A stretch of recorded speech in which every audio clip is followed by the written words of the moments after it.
All right, we're back, everybody, and we're here to talk about a new movie release, Wrath of Man, which is a Guy Ritchie joint starring Jason Statham. The plot follows H, a cold and mysterious character working at a cash truck company responsible for moving hundreds of millions of dollars around Los Angeles each week. And what the hell's he doing there? Dun, dun, dun. Before we get started, does anyone want to get out? You've heard of this. You've seen this, right? You know what that is. It is unavoidable. It is your destiny. Is this not why you are here? Do or do not. There is no try. Knock that shit off. It's a action, sort of a thriller, sort of not much else movie. Oh, man. All week, me and James have been kind of going at it and our disagreement of this. So I'm actually going to give him first word on what he enjoyed about this movie. Was it the Jason Statham angle? Was it the Guy Ritchie stuff? Was it something else? Go ahead, James. What It's did a you goddamn see in Wrath of Man? movie. Listen, I watched this movie after you did, and I think I might have read some of your comments, whatnot. And I went in for myself on a lazy Saturday afternoon. So I dropped your expectations below the floor. That was good. You did. Harken back to last week, Keith's comment about when your expectations are low, movie winds up being good. But I sat down there and I was watching it with Eric, and within the first 5 minutes, I was like, this is kind of boring, kind of tame. Like they gave you a little backstory, but then the movie takes a turn which I was not expecting, where it gets into spoilers. Oh yeah, F this shit. Spoilers. Yeah, spoilers. It gets into the point where Jason Statham's character now is, and you know it off the bat, he's pretending to be an everyman, right? Comes in, he wants to get a job and a paycheck. Barely passes the test. Barely passes the treadmill test. His marksmanship is off and all this stuff. And you're like, all right, I've seen the trailers. Like, obviously, there's something more to this. Mm-hmm. And then it takes you for the little conversation with Josh Hart. By the way, the actors in this movie, you've seen them from throughout a bunch of other movies. But the point I'm trying to make is this movie from the first act kind of sets the ground level, what I'm supposed to expect. The second and third act takes these twists with the plot, where you'd expect a traditional bank heist and Jason Statham, like who's involved, and you don't really know why he's involved. And then you start realizing, oh, he's got a mission, and his mission is to uncover who was behind the assassination of his son. And then you realize, oh, there's more than that. He's not just a regular everyman that just happens to be, really well with a gun or whatever. He's a criminal kingpin of his own right, mm-hmm. who had pulled himself out of that environment to figure out how to track down the killers behind his son's death. And the action sequences to me, and I love since Heat, some of the Robert Redford movies in the 70s, 80s, I've always loved bank heist movies. And I like to see the twist they did in this movie in the third act, where you had like three different components happening. You had the actual bank, you had the robbers of the bank, and then you had Jason Statham character who's playing both sides. And to me, that added another level of intrigue, suspense that I was not ready for. And then lastly is some of these movies these days, when the guy's top billing, Jason Statham, you think, okay, who's going to die off the bat, because this guy's a no-name person, whatever. But then people start dying in this movie that you don't expect to die. And I like that. I like for you to give me a little suspense where, I don't know, like Game of Thrones in the first couple of seasons, you get a top niche actor or actress, you see them for a couple roles, all of a sudden the head gets chopped off, they get killed. To me, that I'm emotionally invested watching this movie because you know what? It's not that predictable. You don't know who's going to live or die in this entire story. Now, as far as the actual narrative, yeah, it's pretty simple. It's a Jason Statham movie. It's like, it's a vengeance story played through a different twist that we haven't seen normally. Nothing spectacular about that. But I like the way the movie kind of tied everything together from the first act to the third act.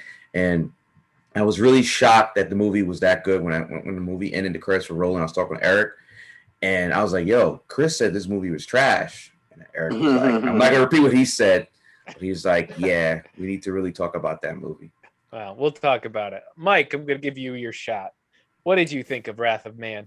Yeah, I'm mostly with James on this because I thoroughly enjoyed this movie. Like when we were comparing it, like I'm a fan of Statham. He's all right. Like I don't expect anything spectacular from his acting performances. I don't expect, I expect a good action movie. Yeah, I do too. Unfortunately, I didn't find one. So No, I thought this was good. You can, yeah, you I can tell us why in a actually minute. see But what Chris is saying on that. I'm gonna Yeah. drop my stuff after you. Keep going. no, but the Go. thing is, I'm a Guy Ritchie fan too. I like his directing style. I like his storytelling style. Like you Mhm. compare him to Zack Snyder, he's way better at telling a story Come on, and man. putting it together on film than like if you ever seen Snatch or Lock, Stock, and Two Lock, Smoking Stock, and Barrels, Barrels, some yeah. great I films. love those right? movies. Those are Yeah. great movies. I love those movies. Even the one he did recently, the King Arthur remake. No, that was a That terrible wasn't movie. good. No, It was let me fun. finish. It wasn't good. Yeah, it was his directing style was way better than I would say that Army of the Dead movie. I You know don't. what I mean? I don't Even know. though the That movie, was, I would say that movie was worse than Army of the Dead. But if you just I think compare Army of the directors, Dead was better than that Let's King try. Arthur It's just movie. like you connecting the freaking Bucks to freaking the Jets, man. Come on, that's not even a fair argument. Let's get back to the point of the movie and what you like and didn't like. yeah. All right. So I did like the kind of twists in it as well. They weren't like I didn't realize he was looking for his sons. That one kind of caught me off guard, but the rest of it was I kind of figured he was a big wig somewhere with some kind of crime organization or at least like a lieutenant or cap, somebody highly skilled, right? I didn't realize he was at the top. So and then I enjoyed most of the action sequences were fine for me. The rest of the cast was good for me. It was nice seeing Josh Hartnett again, and I thought he fell off the Donovan was map. in it, and Eastwood Jr.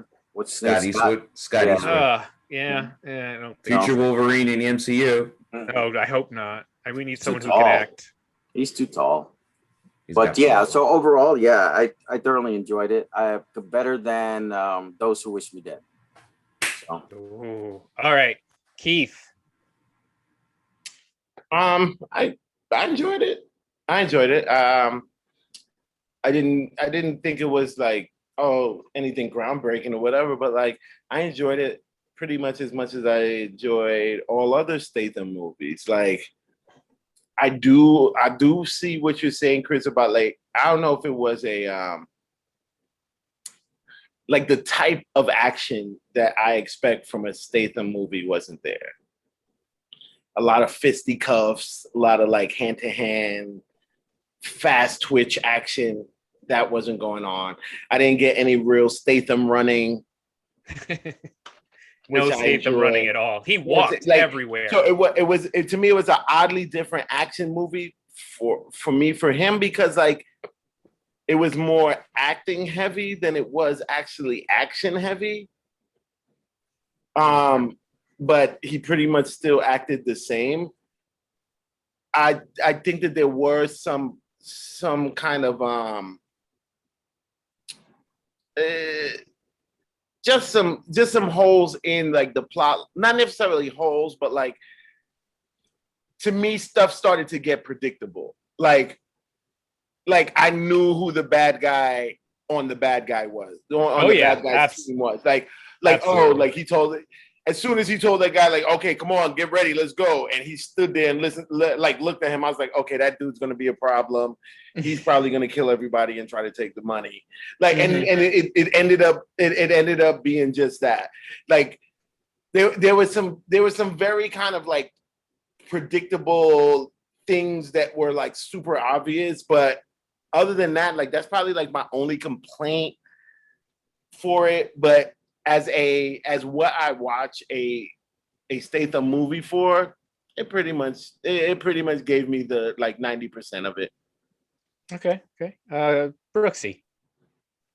So I have a confession to make. I only watched the first block or whatever it was, that first portion of it. That's all right. That's all right. You didn't miss anything. First credit roll. That's all right. No, the first, like, it's like the first part of it, and then it's like the second part, whatever. The first act. first act, Yeah, I guess. Yeah, I only got to that. But I don't know. I was interested. I'm gonna keep watching it. We just didn't make it past that. And it's a Jason Statham, so I'm not looking for like some real like acting or a Godfather plot, or, too. you know what I mean? Yeah, like I just want to see him shoot things and whatever. So I don't know. I'm interested, but I'm also interested in like Chris and James going at it over like this movie, the rating of this movie.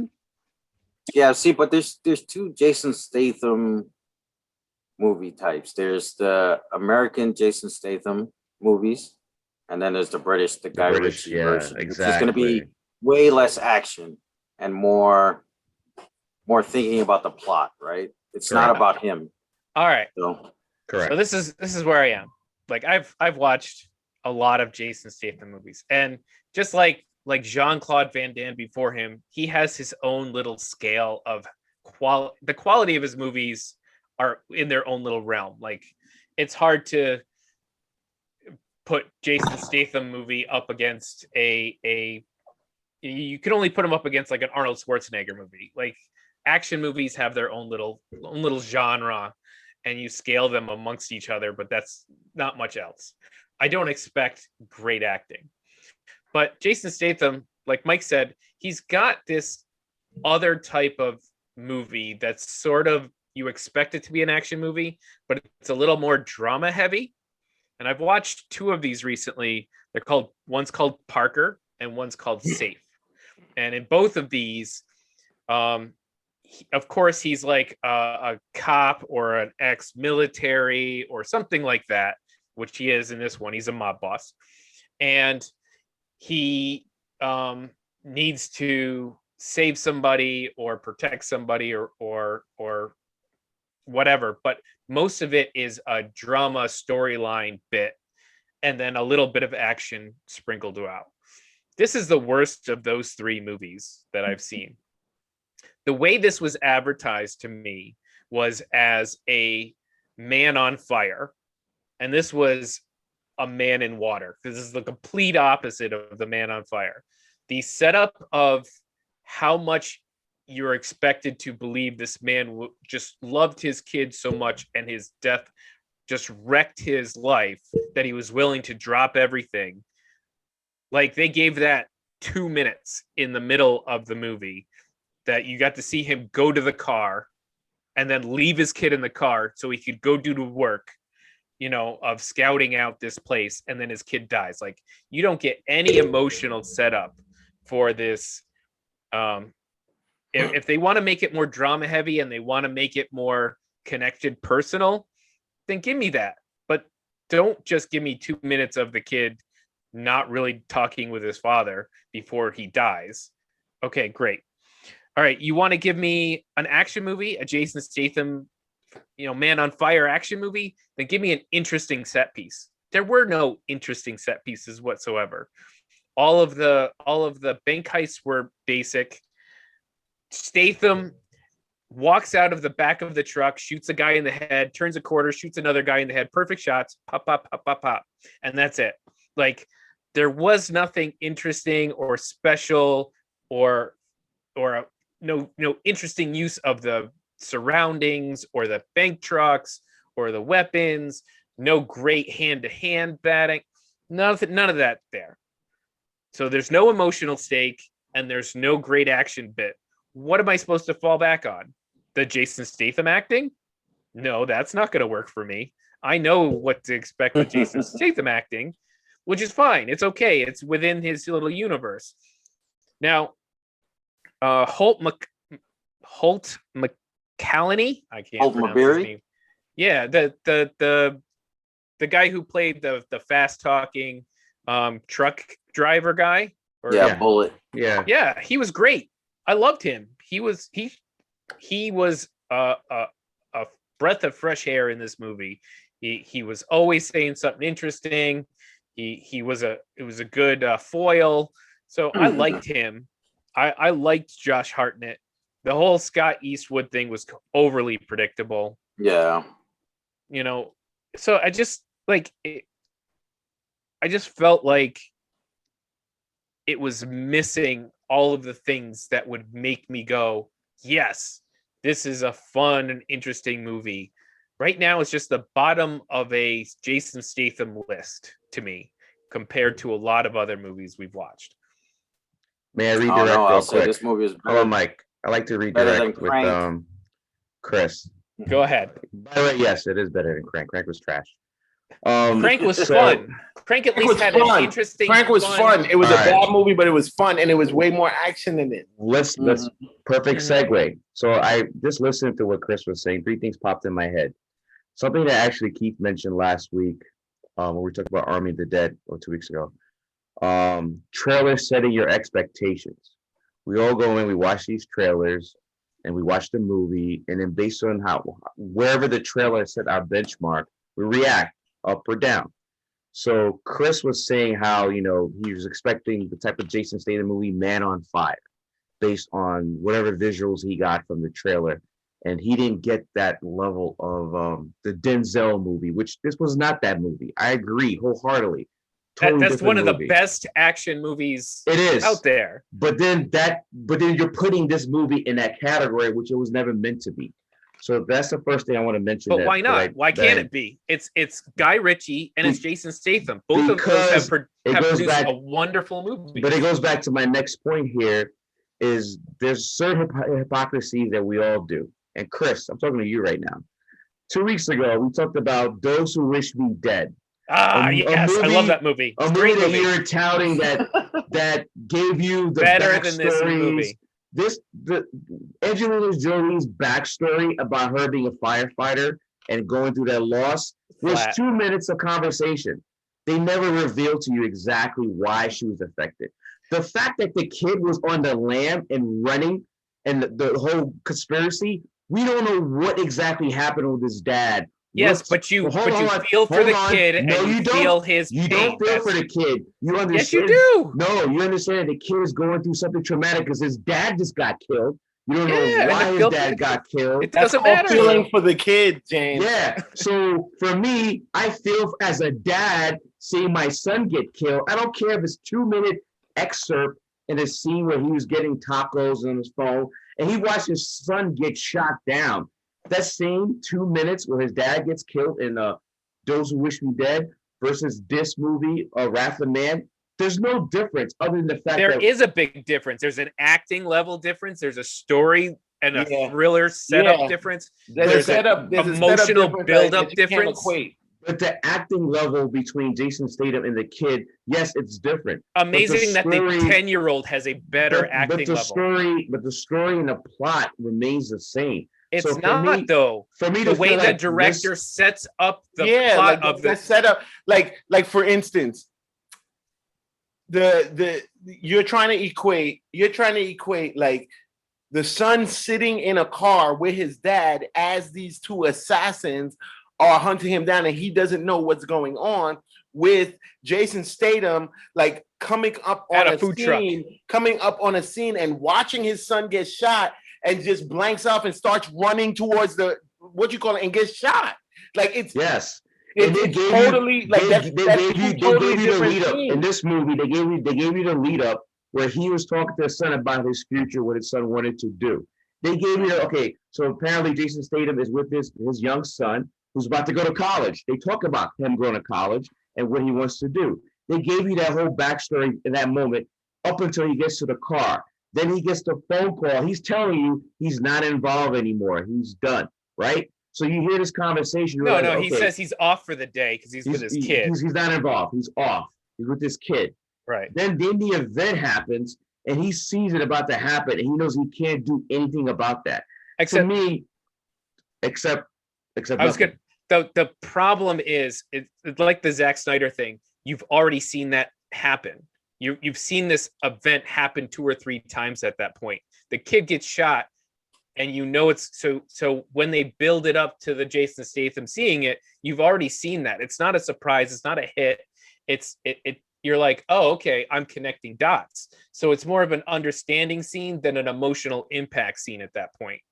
So when Those Who Wish Me Dead, when the young boy sees his dad gets killed and he evacuates that car, to me, emotionally, I'm connected with the kid because I realize now he's got to figure out what he's going to do with himself. Except I the way don't they, know why his father gets killed. except the way they What do you built to mean that. you don't? Wait. Were you not Except the way- watching the Hold on. movie? Keith, do you know why his dad got killed? Do you know why? The way they Tell me right built. now. Hold on. Keith, answer the question. He What was a were they forensic after? accountant. He was a forensic accountant, and he found some stuff on the books while he was doing his job. Yeah, No, but the dude that who- is not the dude correct. who- That is the guys incorrect. who the You stuff that are he inferring found. that. No, go back and check the story of this. That's not true. They don't tell you exactly why. I Yes, he double-checked says this. that to his son. No, hang Those on, hang on. exact Okay. words. hang on. He Here's says what I those remember. words to his son, James. Hold You on, didn't hold on. watch the movie. I was in a car. So the father says, "I have this information that will bust somebody," but we never know who.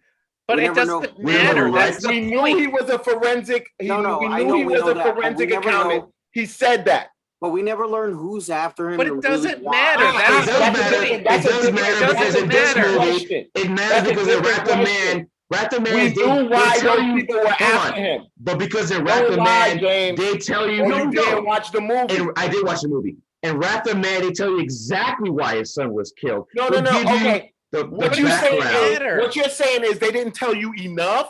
Is that what you're saying? Because No. to me, they told me enough. No, They the told reason, me no, enough hold to on, please. understand The reason why I'm bringing why this, they were getting, hold on. why The he was reason going why I'm to bringing jail. this particular, the reason why I'm bringing this point is because the hypocrisy of Chris saying, in this movie with Jason Statham, we don't know, we don't connect with him and his son because we don't know why. It's a 2-minute scene of him and his son. No. It's not a why. It's not a why. His kid What gets is it? caught up in a robbery. It doesn't matter why. But you said It's a there matter- was a 2-minute. You said there was a 2-minute It's only a moment. 5-minute thing. You Yeah. get no Okay, emotional 5 minutes. investment You in get the no emotional- relationship. So Exactly. I'm trying to No connect- emotional. so I'm connecting James, that scene. you're looking at those two very different scenes. You're trying to look at them in the same way. Like, the relationship with the son and the father was very important to those who wish me dead. Like that was part of what is building up your emotional, what you call it, for the boy. In this particular movie, the boy was just a trigger for us to know why the dad was so mad. That's Right. it. There was no we didn't need any understanding of any relationship there. My point. Like, Okay, oh that's God, right. So, That's oh, right. that was So, his son. hold Then on. I understand why Jason So- Tatum is about to kick all of your asses. And that's my point of this movie is the fact that that event occurs to me. It to me is traumatic for the character that Jason Statham is playing, who sees his son gets killed and decides, you know what, I'm going to figure out who's behind this murder. To the point where he uses resources, it doesn't work. So and then his henchman tells him, dude, it's an inside job. You need to go in and see what happens. And then he pivots. A character like that pivots to the point where now he's the inside guy. To me, it's a new version of this heist story that we've seen so many times before. So Which is fine. I just have a problem with you're trying to equate those two movies in terms of those scenes. Like, this movie would have been totally different if it was flipped and it was about them having killed his father and him watching during the bank heist and him trying to figure it out. It's not the same movie. The trauma was there because the little boy was sitting in the car. His father explained to him exactly, like, there are guys after me. And even as he's explaining it, I understand why he's explaining it in the way he's doing, because it's a 10-year-old boy. So he's not telling him like, oh, like these guys are going to be trained mercenaries who are what you call, but like, okay, I found some things. I'm what you call a forensic accountant, and I found some things that I wasn't supposed to find, or some bad guys didn't want me to find. From that moment right there, I know why he was trying to get killed. So that's perfect segue. Hold on, real quick, Mike, real quick. Perfect segue. So you're saying that the foundation, you and Chris are saying the foundation of the boy. I knew why he was about to get killed from the time he stood and watched the joint on the news and how he reacted to that. I knew right then and there that he was next up. Right, because they already had assassins blow up a house. Then you shift over to the kid and his dad. The dad sees the house explosion you just watched happen. Picks up the kid. He reacts. Then the kid reacts. Then they run. Then you're in that. You're already on a thriller like tension filled. Holy shit! I got to get out of here. Then he explains to the kid why it is that he's getting followed, or what they should be, what he's concerned about at the moment. He tells them. Yeah, they stack the pressure over and over a period of time until the point where the kid watches the event happen. Bam! Now you're on the run. Like that's a whole setup. Whereas what surprised us is where they got the jump on it. That's it. Go ahead, Mike. So we're comparing these two movies. But on the one hand, you have to remember that. So if we're comparing a lack of backstory to the emotional connection, there's a couple things I want to note. That the kid in Those Who Wish Me Dead, his acting was a lot better. I connected with him. His acting level a lot better. Agreed. Number two, throughout the movie, the kid conveys the emotions of still being upset and still being afraid and so on and so forth. Whereas Statham, we know he's upset about his son, but he doesn't really show it throughout the film. Because he can't. Right. And yeah, but he never like sneaks away into like a side room and freaks out and says, I'm not getting anything done. The best part of the movie. But that would be antithetical to the character. Like if he's a mob boss, if they showed me a cutaway scene where he's crying about his son, that would be totally. He doesn't have to cry. There are other emotional. Mike, he's a crime boss. Mike, hundreds of people. Mike, I want to add on to your point, Mike. Finish that. So what Chris was saying about the pressure being on the kid as well. See, that's the difference. In that movie, the world is pressuring the kid and he's trying to survive. It's like the opposite in this movie, where Statham is putting the pressure on everyone else. Yes. Right? Correct. So you're not going to connect with him like you would with that kid. So correct. So just to piggyback on what Mike and what Chris and Keith are saying. This movie, let's focus on this movie for a second. I only brought up the first movie because I didn't like when Chris was mentioning the fact that there's a small segments of this movie that it makes sense, which is to me the exact replica of the last movie we talked about. But this movie, right? This movie we talked about, Wrath of Man.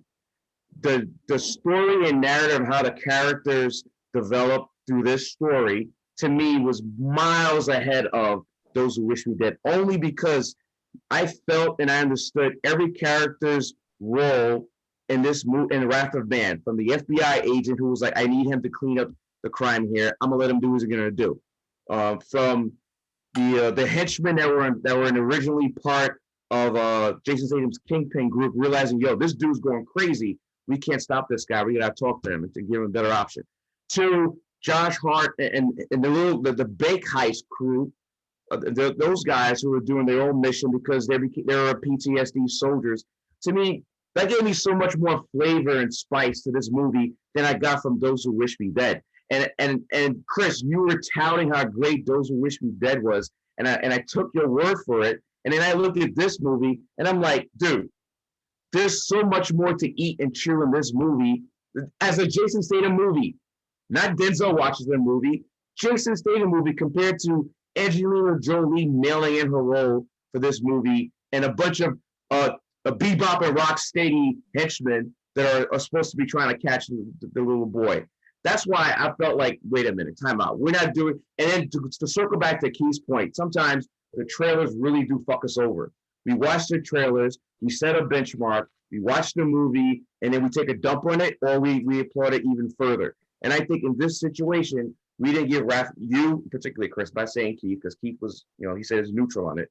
You gave this movie a bad review because the trailer set the benchmark. It didn't meet that benchmark because you've seen these other movies. Whereas last week, 2 weeks ago, we watched Those Who Wish Me Dead. I had a blank slate going in watching this movie, and I felt like the movie didn't live up to what it could have been, based on the actors that are there and the plot that introduced me with. The first part of the movie is the best part of that movie. See, I feel the same way about Wrath of Man, is the actors that you have set up in this and the plot possibilities and the director all set me up to make a great movie. And it was a disappointment to that. And the side characters were the best part of the movie. Like that's... Of this movie. Okay, yes, of Wrath of Man. Like the best part of the movie was when Jason Statham wasn't there and his henchmen were going around basically ripping people out of their homes and torturing them. I actually agree with that. Yes, that was the best part of the movie, and it had that was nothing the to do with opposite the of the main last character. movie. That was opposite of Those Who Wish Me Dead. The best part of that movie was just the kid. But the kid was the main. but at least but he the was the kid main was the main character. driver.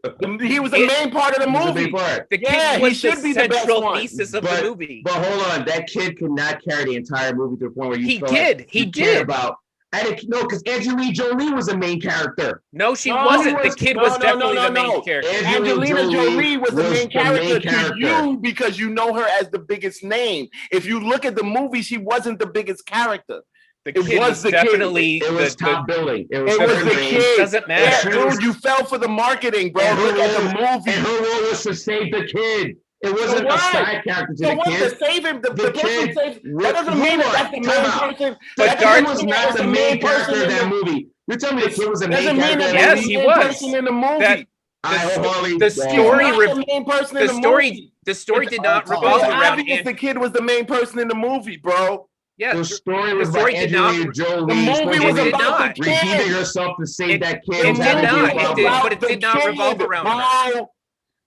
The story wasn't about the kid. The It movie was. He was about the driving kid. force Yes, of the it plot. was. Angelina Jolie was the main character He of that movie. No, the kid was the driving The kid force of was that the entire driver. plot. He was the main He plot drove the point. plot, but he Are you wasn't the serious, protagonist. James? He wasn't the What were you protagonist. watching? The kid was not the Guys. protagonist. Okay, I okay, watched it. He was not the protagonist. Okay, There's no okay, way. okay. There's no way to Time out. argue that. She was the think we protagonist? hit it. She was. Okay, Time Angelina Jolie was the we're arguing protagonist. about a movie Time we out. reviewed 2 weeks ago. Like, if you guys want to do a quick peek on this subject, We already did Okay, quick peeks. okay, No, we did okay, quick okay. peeks. but we need Let's to get go back back to the man. Rat This the is Man. nonsense that he brought That up. was exciting. Rat the Man. That is so- No, because Rat the Man. Time out. Hmm. Let's go to grades, please. Wait, we didn't Proceed. conclude it. In No, conclusion, Let's finish I up. know. Let's finish Rat the but- Man. Let's give our grades, and then we'll move on to our Cruella. Right? Thank you, Mike. oh, Corella. Oh my God. Oh my god. Oh, This shoot. is not going to get any better. Okay, I'm going to let James go first. Eric, What's good your looking grade? tonight, Eric. I give this a B plus. Okay. And after all of that, you still gave it a. Yeah. All right, Mike, what's your grade? It's a B for me. It's definitely not an A+ movie. It's not it's not at the top of Guy Ritchie's movies, like, for sure. It's somewhere in the middle. Yes. In the middle, not at the bottom, like Chris Surprised you said. gave it that high. All right, Keith, what's your grade? I want to give it like a B minus. Wow. We were all in the same ballpark, yet we were yelling at each other about this shit. I'm Oh, giving wait. it a C minus. No, so I we was are just not yelling in at the same your stupid comparison. Like That's that was right. dumb. You could have did better than that. I'm going with C minus, and I'm going to suggest everybody go watch a different Jason Statham movie. No, everybody watch this movie Watch and leave a this comment. Leave a Yeah. comment. I expect to see 20 comments on this particular one. Yeah, let us And know. tell- No one's quiet. No one's gonna be And quiet tell on this James one. that he's wrong about the main character of Those Who Wish Me Dead. I really don't understand how James watched that whole movie and does not understand that the All kid right. was the main character.